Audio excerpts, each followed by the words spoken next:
It doesn't matter if your school was on the list. If your school was on the list, you only got relief under the Sweet v. Cardona class action settlement if you had already filed a borrower defense to repayment claim by the time that settlement was approved by the court. If you went to the school and you filed a borrower defense to repayment claim by that deadline, great. You would have gotten your relief, you would have gotten your student loan forgiveness, or some people are still waiting, but they already know that they're getting their loans forgiven.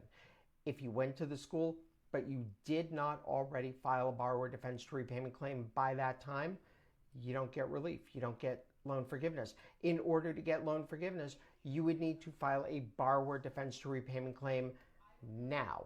And if you do that, as I've said, the Trump administration isn't processing any of them until the U.S. Supreme Court decides on the applicability of the rules, whether the 2022 rules are going to be allowed to stand and go forward, or whether or not we're going to have to use the pre-2022 rules. That's up to the Supreme Court. They're not going to decide that until next year, 2026. So if you went to a school, whether it was on the list or not, and you were misled or defrauded by that school as to the nature, quality, or outcomes of the education, then you can file a borrower defense to repayment claim, but it's not going to be processed for at least a year from now. If you've got questions about your federal student loans, your private student loans, or any debt whatsoever, as always, you know where to find me.